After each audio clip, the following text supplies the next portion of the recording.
जय हिंद। स्वागत है आप सभी का हैप्पी ट्यूटोरियल में। फ्रेंड्स, आज है 29 जून और आज के कुछ महत्वपूर्ण करंट अफेयर्स और उनसे रिलेटेड प्रश्नों को देखा जाएगा। यह फुल पत्ती वाली कुमार गौरव सर की क्लास आप सभी के सभी प्रतियोगी परीक्षाओं के लिए बेहद ही महत्वपूर्ण क्लास है, तो आप अंत तक बने रहिएगा। आइए आगाज करते हैं। आज का हमारा मोटिवेशनल कोड है कि जिंदा रहना है तो हालात से डरना कैसा, जंग लाजमी हो तो लश्कर नहीं देखा करते। आइए स्टार्ट करते हैं। आज का हमारा पहला प्रश्न है कि प्रतिवर्ष राष्ट्रीय सांख्यिकी दिवस कब मनाया जाता है। तो हर वर्ष 29 जून को मनाया जाता है और इस वर्ष की थीम है सतत विकास के लिए डेटा। आगे बढ़ते हैं। कुछ महत्वपूर्ण पॉइंट्स हैं कि भारतीय सांख्यिकी की स्थापना कब हुई थी। तो इसकी स्थापना 1932 ईस्वी में हुई और इसका जो मुख्यालय है कोलकाता में स्थित है। कौन सी पंचवर्षीय योजना महालनोबिस मॉडल पर आधारित है। तो दूसरी पंचवर्षीय योजना आधारित है। इसका कार्यकाल है 1956 से 1961 तक। भारत के मुख्य आर्थिक सलाहकार कौन है। तो अनंत नागेश्वरन भारत के मुख्य आर्थिक सलाहकार हैं। दूसरी पंचवर्षीय योजना किस पर बल दिया। तो उद्योग पे ज़्यादा बल दिया। इसके अंतर्गत भिलाई लौह इस्पात जो छत्तीसगढ़ में है सोवियत संघ के द्वारा की सहायता से, और दुर्गापुर लौह इस्पात जो पश्चिम बंगाल में है ये यूके की सहायता से, और राउरकेला उड़ीसा में स्थित है जो जर्मनी की सहायता से हुआ। आगे बढ़ते हैं। अगला प्रश्न है कि जून 2022 में किसे केंद्रीय प्रत्यक्ष कर बोर्ड सीबीडीटी का नया चेयरमैन नियुक्त किया गया। तो नितिन गुप्ता को नया चेयरमैन नियुक्त किया गया है। डायरेक्ट कर क्या है। तो आयकर और निगम कर डायरेक्ट कर है। संयुक्त राष्ट्र में भारत का अगला अस्थायी प्रतिनिधि किसे नियुक्त किया गया है। तो रुचिरा कंबोज को नियुक्त किया गया है। राष्ट्रीय जांच एजेंसी का महानिदेशक किसे बनाया गया है। तो दिनकर गुप्ता को बनाया गया है। अंतर्राष्ट्रीय एल्युमिनियम संस्थान के महानिदेशक कौन है। तो सतीश पाई जी हैं।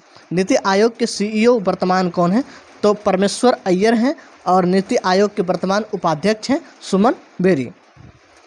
आगे बढ़ते हैं। अगला प्रश्न है कि मिस इंडिया वर्ल्ड वाइड 2022 का किताब किसने जीता है। तो खुशी पटेल ने जीत लिया है जो गुजरात के मूल निवासी हैं। मिस यूनिवर्स का किताब जीता हरनाथ सिंधु जो चंडीगढ़ की रहने वाली हैं। मिस वर्ल्ड का किताब जीता था कैरोलिना जो पोलैंड की निवासी थी। और भारत की पहली मिस वर्ल्ड कौन रही। तो रीता फरिया भारत की पहली मिस वर्ल्ड थी। और भारत की तरफ से मिस यूनिवर्स बनने वाली पहली महिला हैं सुष्मिता सेन और दूसरी हैं लारा दत्त।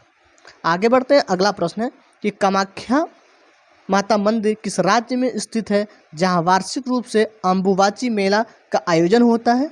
तो कामाख्या माता मंदिर असम में स्थित है नीलाचल पहाड़ी पे। आगे पद्मनाथ स्वामी मंदिर कहाँ है। तो केरल में है। ओंकारवाट का मंदिर कंबोडिया में है और सबरीमाला मंदिर केरल में है। एक प्रसिद्ध त्यौहार वहाँ का है मकर बिलक्कू त्यौहार। कोणार्क मंदिर उड़ीसा में स्थित है। खजुराहो मंदिर छतरपुर मध्य प्रदेश में स्थित है। रामप्पा मंदिर तेलंगाना और विरूपाक्ष मंदिर कर्नाटक में स्थित है। कैलाश मंदिर महाराष्ट्र में एलोरा में स्थित है। और बृहदेश्वर मंदिर तंजावुर तमिलनाडु में स्थित है। आगे बढ़ते हैं। अगला प्रश्न है कि हाल ही में किस देश ने जुलजाना नाम से एक ठोस ईंधन वाला रॉकेट लॉन्च किया है। तो ईरान ने लॉन्च किया है जिसकी लंबाई है 25.5 मीटर और इसकी कुल क्षमता है 220 केजी। ईरान की नई मुद्रा क्या है। तो ईरान की नई मुद्रा है टोमान। और रामसर कन्वेंशन कहाँ हुआ था पहली बार। तो ईरान में हुआ था। नूरी नामक रॉकेट किसने लॉन्च किया। तो साउथ कोरिया ने लॉन्च किया। हाल ही में ईरान को किस संगठन में शामिल किया गया है। तो संघाई सहयोग संगठन में शामिल किया है। चाबहार बंदरगाह जो भारत द्वारा निर्माण किया गया है कहाँ स्थित है। तो ये भी ईरान में अवस्थित है। आगे बढ़ते हैं। अगला प्रश्न है कि रोहिल खंडेला किस राज्य में स्थित है जहां हाल ही में यूरेनियम के विशाल भंडार मिले हैं। तो यह राजस्थान में अवस्थित है। यूरेनियम के भंडार में पहला स्थान किसका है। तो झारखंड का है और दूसरा स्थान आंध्र प्रदेश और तीसरा स्थान है राजस्थान का। चिरंजीवी योजना स्वास्थ्य बीमा योजना है जिसकी बीमा राशि है 10 लाख रुपये। मेडिसेप योजना कहाँ की है। तो यह केरल की है। मुख्यमंत्री बाल गोपाल योजना राजस्थान में लॉन्च किया गया है। आगे भारत का 52वां और राजस्थान का चौथा टाइगर रिजर्व कौन सा है। तो रामगढ़ बिसधारी है। भारत का 52वां और राजस्थान का 4था टाइगर रिजर्व। किस राज्य की मिट्टी में थोरियम पाया जाता है? तो केरल राज्य की मिट्टी में थोरियम पाया जाता है।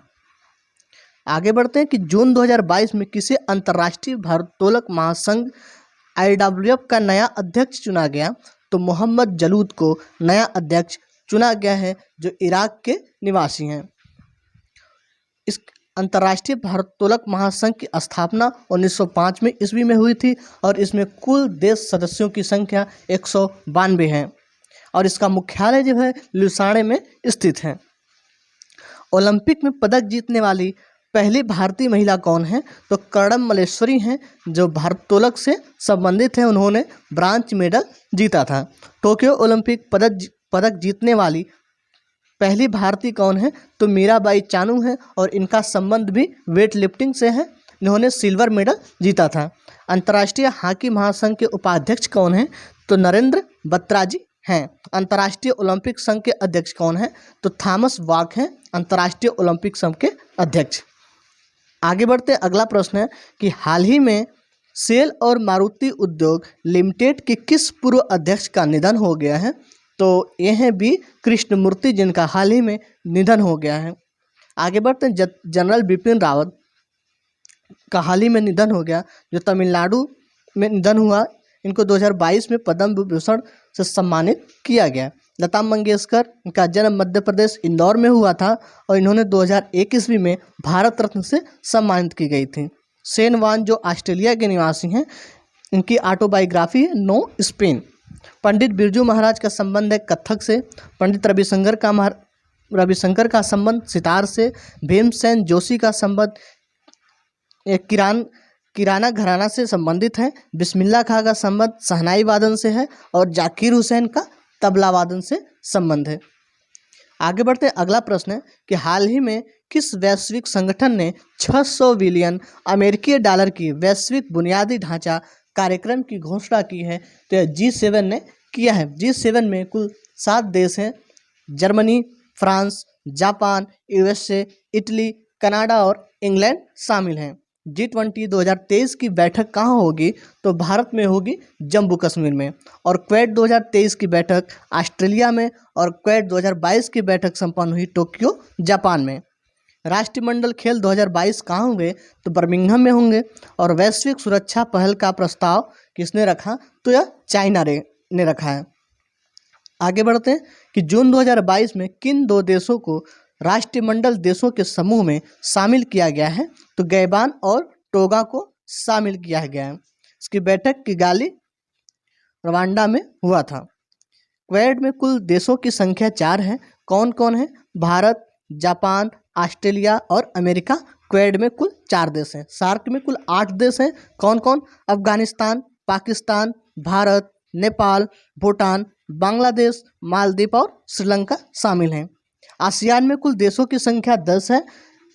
पहला Myanmar, Laos, Vietnam, Cambodia, Thailand, Malaysia, Singapore, Indonesia, Brunei और फिलीपींस आसियान देश में शामिल हैं। नाटो में कुल देशों की संख्या 30 है और यूरोपियन यूनियन में 27 देश शामिल हैं और यूएनओ में कुल 193 देश शामिल हैं। एक बार फिर से देखते हैं कि क्वेड में कुल 4 देश कौन कौन से? Bharat, Japan, Australia, America. SAARC में कुल 8 देश, अफगानिस्तान, पाकिस्तान, भारत, नेपाल, भूटान, बांग्लादेश, मालदीव, श्रीलंका। और आसियान में कुल 10 देश हैं। Myanmar, Laos, Vietnam, Cambodia, Thailand, Malaysia, Singapore, Indonesia, Brunei और फिलीपींस। नाटो में कुल 30 देश हैं।